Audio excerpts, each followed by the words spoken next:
दोस्तों, मैंने अपनी लाइफ में ना एक बात का अनुभव किया है जो आप लोगों के साथ आज शेयर करने जा रही हूँ कि बिना मांगे कभी किसी को सलाह देने मत लग जाना।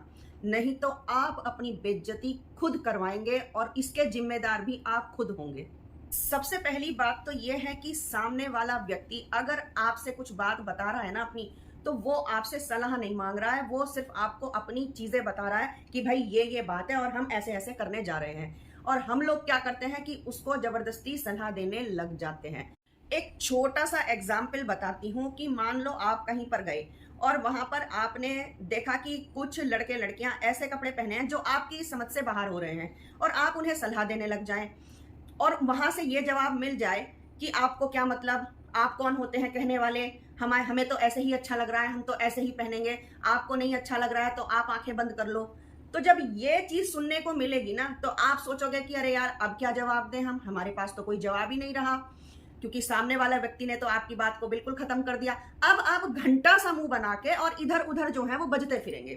तो इसलिए बेहतर है कि सामने वाले को आप बिल्कुल सलाह देने की कोशिश ना करें, चुपचाप उसे ऑब्जर्व करें। जब कहीं बोलने का टाइम आए तो आप अपनी बातों को रख सकते हैं।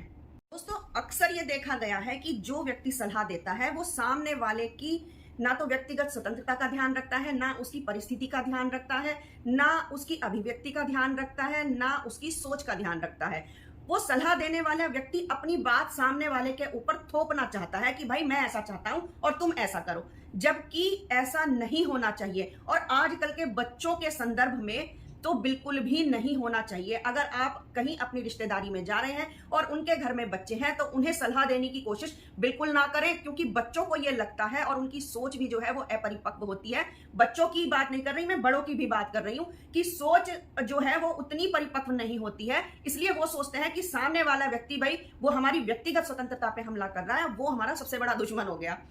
तो ऐसा बिल्कुल भी ना करें। अच्छा, और दूसरी बात यह है कि अगर आपको किसी को सलाह देनी है तो बहुत सोच समझकर और बहुत ही नपे तुले शब्दों में आप अपनी बात रख सकते हैं पूरी तरीके से। नहीं जी आपको ऐसा ही करना, ऐसा नहीं कर सकते हैं। अब मैं आपको बहुत अच्छा उदाहरण देके बताती हूँ कि आपको अगर किसी को सलाह देनी होती है या किसी से बात पूछनी होती है तो आप किस तरीके से पूछ सकते हैं। दोस्तों, मान लो एक व्यक्ति है जिसकी आंख जो है वो हादसे में चली जाती है, एक आंख। तो अब इस बात को कहने के दो ढंग होते हैं कि भाई या तो आप उससे डायरेक्ट पूछ लो कि और भाई तेरी आंख कैसे फूट गई, क्या हो गया, काना बन गया भाई तू तो। एक तो ये कहने का है, ठीक है। दूसरी बात यह है कि आप उससे बहुत प्यार से पूछते हैं। जैसा एक कहावत भी है कि भाई काने को मत काना कहियो, काना जाएगा रूठ, धीरे धीरे पूछ लियो भाई कैसे गई फूट। तो इससे क्या होगा कि जब आप उससे शब्दों का चयन करके अपनी बात रखेंगे तो सामने वाला व्यक्ति जो है वो फिर आपको धीरे धीरे बताएगा कि भाई ऐसे ऐसे मैं रोड पे जा रहा था, ऐसे ऐसे गाड़ी आई, मेरी टक्कर हो गई, मेरी आंख जो है चली गई और बहुत परेशान हूं। और अगर आपने उसको डायरेक्ट बोल दिया कि भाई क्या हो गया, तेरी तो आंख फूट गई, तो वो पता चलेगा आपके ऊपर लठ लेके वो और चढ़ जाएगा। तो जब भी बात करें तो शब्दों का चयन रख के जो है वो बात करनी चाहिए। ऐसी बात करें जो सामने वाले को बुरी ना लगे और आप अपनी बात कह भी दें। अब छोटी सी बात उन लड़कियों के लिए है जो शादी के बाद अपने मायके में जाकर हद से ज्यादा अपनी टांग अड़ाई करती हैं। दोस्तों, होता यह है कि जब किसी लड़की की शादी हो जाती है तो उसे अपने भाई भाभी के घर में या अपने माँ बाप के घर में ज्यादा जो है वो सलाह नहीं देनी चाहिए। आप एक उस घर में अब आप एक मेहमान की तरीके से जाते हैं और जितने दिन भी रहे खुश होकर रहिए। सलाह देने की या जबरदस्ती कुछ कहने की कोशिश ना करें, क्योंकि होता यह है कि ये आपकी जो सलाहें हैं ये तब तक चलती हैं जब तक कि आपके माँ बाप जो है वो सक्षम होते हैं और करने लायक होते हैं। जिस दिन आपके माँ बाप टिक गए या इस दुनिया से चले गए उस दिन और तब आपकी जो भाई और भाभी का राज उस घर में पूरी तरीके से आएगा। उस दिन आपकी वो वैल्यू होगी कि आपको मक्खी की तरह से दूध में से निकाल के बाहर फेंक दिया जाएगा। और उस दिन आपको लगेगा कि अरे मेरी तो कोई इज्जत नहीं है, मेरी तो कोई सुन ही नहीं रहा है। भाई क्यों सुनेंगे? क्या आपके भैया भाभी आपके ससुराल में जाके बीच में टांग अड़ाई कर रहे हैं, आपको कुछ उपदेश दे रहे हैं? तो जीने दो उनको उनकी जिंदगी, करने दो उन्हें ही उनके घर के फैसले। तुम क्यों बोल रहे हो आके बीच में? तो बेहतर है कि आपको अगर इज्जत बनाए रखनी है उनकी नजरों में, आपको ये लगे कि भाई हम आए तो हमारी भाभी हमें अच्छे से खाना पूछे, चाय पूछे, पानी पूछे, तो बेहतर है कि उनकी जिंदगी में टांग अड़ाना छोड़ दीजिए।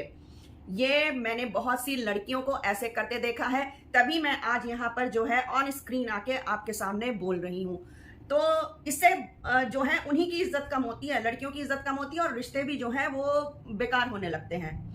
तो माँ बाप को भी ये चाहिए कि भाई वो अपनी बिटिया को समझाएं कि बिटिया अब इंटरफेयर ठीक नहीं है ज्यादा करना इस घर में। तो दोस्तों होता ये है कि जो माँ बाप की बात होती है ना, वो लड़कियों को उतनी बुरी नहीं लगती है जितना कि भाभी की बात बुरी लग जाती है। तो भाभी कुछ कहे इससे पहले आपका फर्ज बनता है, माँ बाप का फर्ज बनता है कि वो अपनी बिटिया को इस बात के लिए समझा दें। तो दोस्तों ये आज की वीडियो थी। अगर आपको मेरी बात अच्छी लगे, सच्ची लगे, तो एक लाइक जरूर कर देना और चैनल को भी भाई सब्सक्राइब जरूर कर देना, क्योंकि आपके सब्सक्रिप्शन से मुझे बहुत सारा मोटिवेशन मिलता है। मिलते हैं नेक्स्ट वीडियो में नेक्स्ट किसी टीचिंग के साथ, तब तक के लिए नमस्कार।